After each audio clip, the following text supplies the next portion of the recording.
ఏడాదికి 24 ఏకాదశులు వస్తాయి. సూర్యుడు ఉత్తరాయణానికి మారే ధనుర్మాస శుద్ధ ఏకాదశిని వైకుంఠ ఏకాదశి అంటారు, లేదా ముక్కోటి ఏకాదశి అంటారు.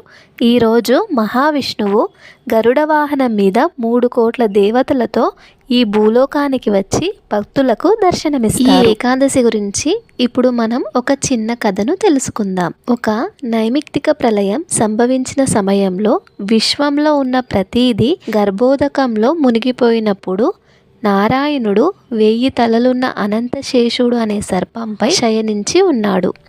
అంటే ఒక సృష్టి అంతమై ఇంకో సృష్టి ప్రారంభించడానికి నారాయణుడు సిద్ధంగా ఉన్నాడు. ఆ సందర్భంలో అకస్మాత్తుగా విష్ణుమూర్తి చెవిలో ఉండే మలినాల నుండి 2 రాక్షసులు ఉద్భవిస్తారు. వారి పేర్లు మధు, కైటభు. వీరిద్దరూ గర్భోదకం నీటి మధ్యలో ఆడుకుంటూ పెరుగుతారు.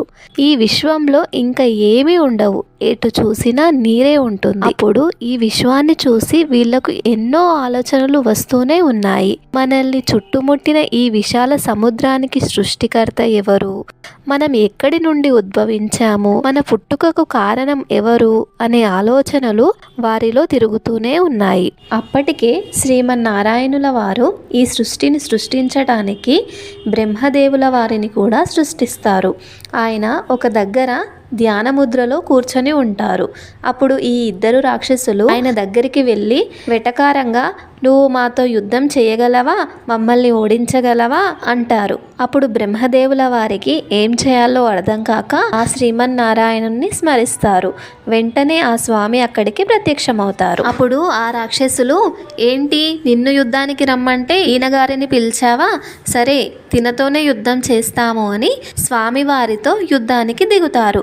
అప్పుడు వారిద్దరి మధ్య అస్త్రాలు లేకుండా పిడిగుద్దులతో ఎంతో ఘోరమైన యుద్ధం ఎన్నో సంవత్సరాలు జరుగుతుంది. యుద్ధం మధ్యలో ఉన్నప్పుడు శ్రీమన్నారాయణుల వారు ఇలా అంటారు, మీరు ఈ రాక్షసత్వాన్ని వదిలేయండి, మీరు ఏదైనా వరాన్ని కోరుకోండి, ఇస్తాను అంటారు.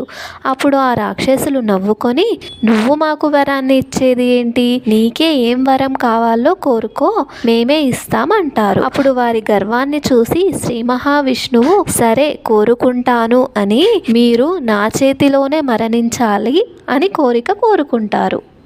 మధుకైటభులు రాక్షసులు అయినప్పటికీ శ్రీహరితో ఇలా అంటారు, సరే మేము నీ చేతిలోనే మరణిస్తాం, కానీ ఇక్కడ నీరే ఉన్నాయి, నువ్వు నీరు లేని చోట మాకు చావుని ప్రసాదించాలి అని అంటారు. అప్పుడు శ్రీ మహావిష్ణువు ఎంతో పెద్ద ఆకారం అయ్యి ఆయన తొడలని రెండింటిని ఒక భూమిలాగా చేసి ఆ 2 తలలను ఆ తొడల పైన పెట్టుకొని సుదర్శన చక్రంతో వారి తలలను నరికేస్తారు. అలా మధుకైటభులు 2 మరణిస్తారు. వారు వారి శరీరాలను వదిలేశాక అప్పుడు వారికి అర్థమైంది వాళ్ళు చేసిన తప్పేమిటో. అప్పుడు స్వామివారి పాదాలపై పడి, స్వామి మమ్మల్ని క్షమించండి, మాకు ఒక్క కోరిక తీర్చండి అని అడుగుతారు.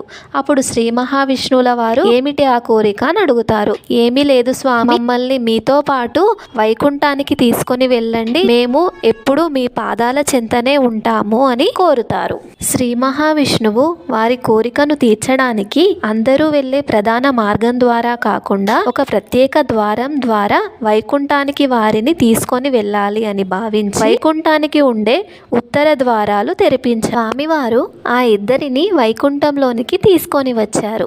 ఆ రోజు ఏకాదశి పర్వదినం. లోపలికి రాగానే మధుకైటభులు శ్రీ మహావిష్ణువులోనికి ఐక్యమైపోయారు. ఈ విషయం తెలిసి 33 కోట్ల దేవతలు కూడా ఉత్తర ద్వారం నుండే శ్రీ మహావిష్ణువును దర్శించి శ్రీహరి అపర కరుణా కటాక్షాలు పొందారు. ఇలా స్వామివారిలో ఐక్యమైపోతూ మరో వరం కోరుతారు మధుకైటభులు. ఏ భక్తులైతే మిమ్మల్ని ఈ ఏకాదశి రోజు స్మరించుకుంటూ ఆ కథ విని ఉత్తర ద్వారం ద్వారా నీ దర్శనం చేసుకుంటారో వారికి సకల పాపాలు తొలగి వైకుంఠం చేరి నీలో ఐక్యమవ్వాలని వరం కోరుతారు.